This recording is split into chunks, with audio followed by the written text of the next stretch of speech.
Ikhwan, pernahkah kau bayangkan saat amalmu diperhitungkan kelak?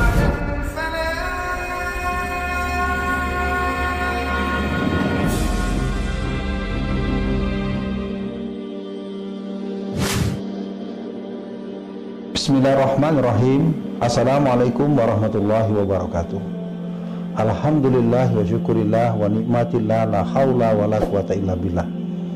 Kaum muslimin, muslimat di seluruh Indonesia, pada kesempatan kali ini kita berjumpa lagi dalam sebuah proses penyampaian akhbariyatul ummah.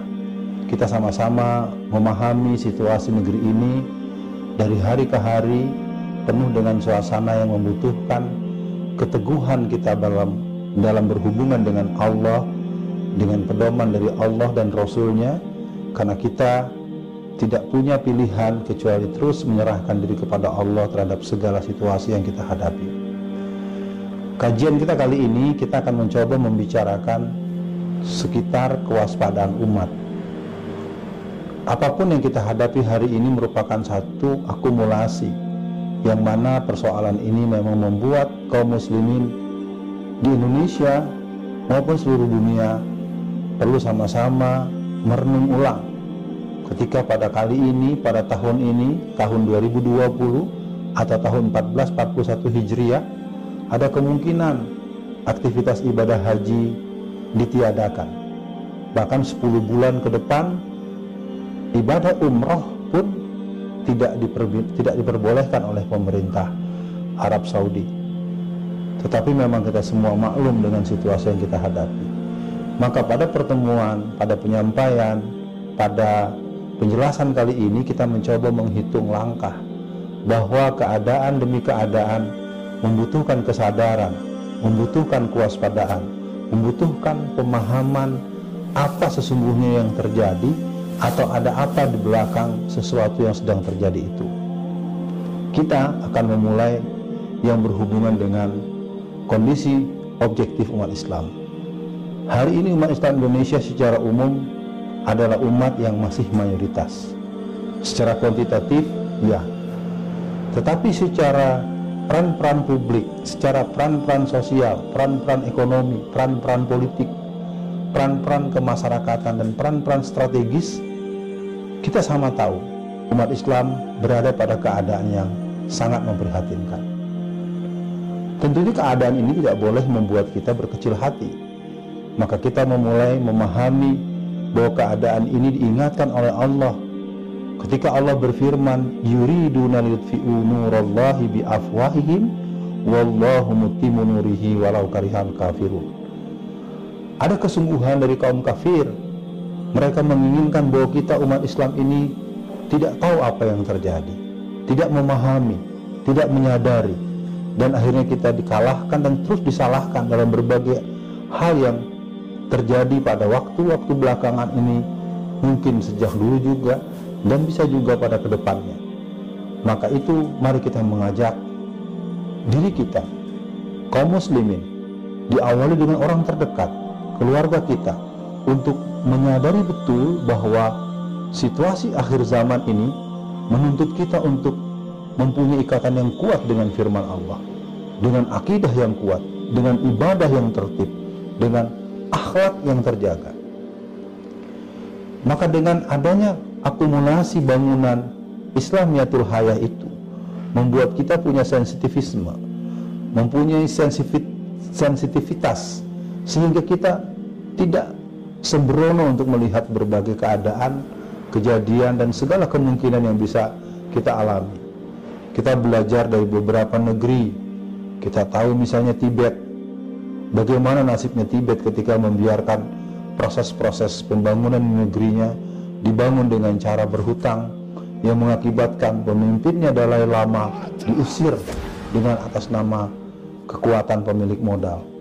Begitu pula Angola. Angola telah sejak awal 2017 telah menjadikan agama sebagai sesuatu yang terlarang di negeri mereka. Begitu juga dengan Zimbabwe.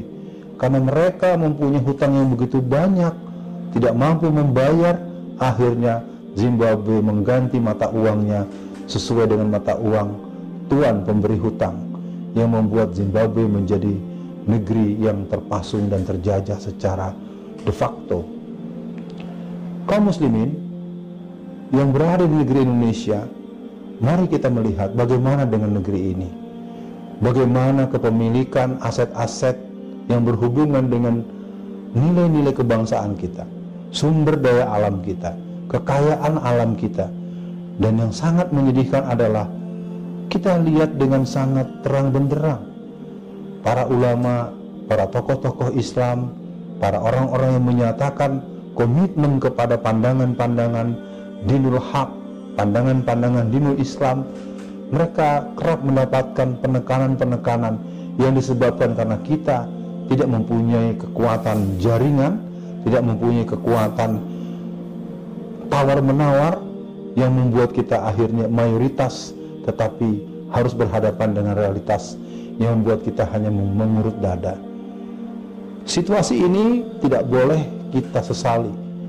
Kita tidak boleh menyalahkan orang lain atau juga terlalu menyalahkan diri sendiri. Kita perlu menanyakan, kenapa di negeri yang mayoritas ini umat Islamnya kehilangan orientasi? Kenapa di negeri yang mayoritas ini umat Islamnya tidak mempunyai ruang dan peluang yang memadai, selalu dalam posisi yang tidak bisa bergerak? Dan tentu ini bukan sekedar kita mereka-reka atau menebak-nebak. Keadaan ini merupakan keadaan yang memang telah dibangun lama oleh musuh-musuh Islam. Konsepsi musuh inilah salah satu sebab karena kita tidak mengajarkannya dengan cukup sistematik kepada generasi kecil, generasi remaja, generasi dewasa, dan kaum muslimin secara umum. Maka itu kita awali dengan kewaspadaan akidah. Mari kita tanyakan, apakah akidah Islamiyah kita hari ini ada dalam kondisi yang al-imanul amik, yang original, yang ori, yang dalam posisi yang terjaga bahwa kita punya ma'rifat kepada Allah dan Rasulnya. Yang kedua adalah kewaspadaan yang berhubungan dengan stabilitas keluarga. Ini menjadi penting karena hari ini struktur keluarga menjadi sesuatu yang sangat rentan untuk dalam posisi yang disharmonis. Adalah seorang ahli sosiologi Islam atau seorang pergerakan Islam, Profesor Dr. Abu Lala Al-Maududi mengatakan, sistem sosial yang terkecil adalah keluarga. Dan keluarga itu membutuhkan satu cohesiveness yang membuat mereka bisa menjadi kuat. Dan hari ini kita semua harus menanyakan bahwa keluarga-keluarga hari ini jauh daripada tingkat kerekatan yang memadai.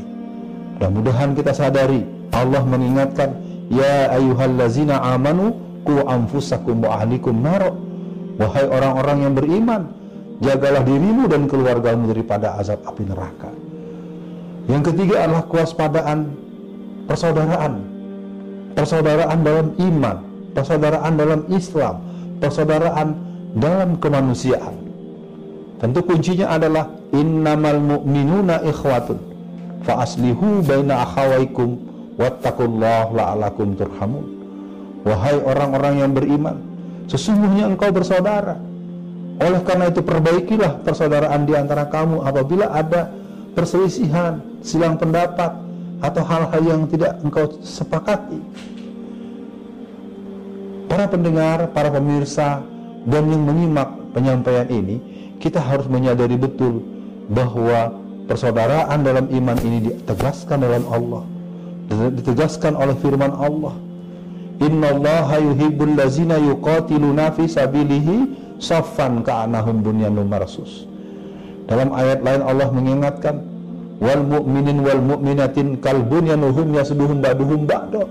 Orang-orang yang beriman saling kuat menguatkan, laki-laki maupun perempuan.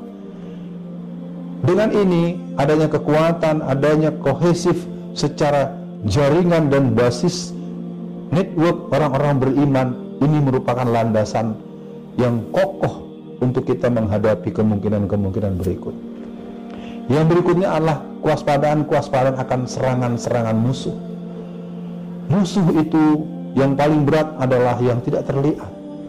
Yang tidak terlihat Bagaimana Allah mengingatkan, inna nafsa lamaratu bisu, sesungguhnya yang namanya hawa nafsu itu selalu mengajak pada hal-hal yang buruk,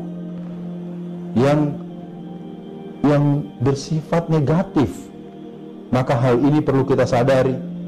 Ketika Quran mengatakan sesungguhnya hawa nafsu cenderung mengajak kepada yang buruk, maka kita akan menarik dia dengan iman, dengan transendensi. Ya ayatuhan nafsul mutmainnah irji'i ila rabbiki radiyatan mardiyah. Kita mencoba mengasuh ruh yang ada dalam diri kita, kecenderungan dalam diri kita, gharizah dalam diri kita, dengan hal-hal yang telah diajarkan oleh Allah dan Rasulnya. Serangan musuh yang lain adalah serangan-serangan yang ditanamkan melalui orang-orang yang mengaku beriman tetapi dia jauh dari iman, disebut dengan orang-orang munafik. Sesungguhnya inilah yang berat kita hadapi. Orang munafik itu adalah orang yang seolah-olah beriman padahal dia musuh Islam.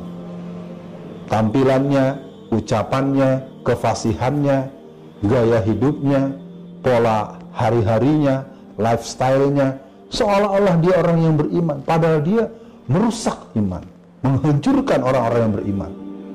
Kita sama tahu di berbagai belahan dunia telah terjadi banyak pergolakan. Di Indonesia pergolakan itu telah menjadi sesuatu yang sangat terasa, dan kekuatan kita sebenarnya masih cukup potensial, membutuhkan peneguhan-peneguhan. Maka kita akan jawab berbagai kewaspadaan tersebut, karena mungkin kita akan bisa juga melihat dari yang tidak terlihat, dari serangan budaya, serangan pola makan, pola pakaian, dan pola-pola lain termasuk bacaan, film, budaya-budaya lain berupa lagu-lagu, berupa tampilan-tampilan yang seolah-olah merupakan hal biasa padahal dia merusak hal-hal yang berhubungan dengan keimanan kita. Maka menghadapi situasi itu, merespon kewaspadaan itu, maka pilihan kita yang pertama adalah interaksi dengan Quran. Berinteraksi dengan Quran, tentu kita berhubungan dengan Al-Quran itu secara langsung, atau kita berhubungan dengan orang yang ahli Al-Quran. Pada kesempatan kali ini diharapkan kepada semua kita, tentu saya juga, semua kaum muslimin dimanapun Anda berada yang bisa menyimak, ketika kita punya ikatan terhadap Al-Quran, maka kita akan bisa melihat persoalan ini dengan perspektif yang komprehensif.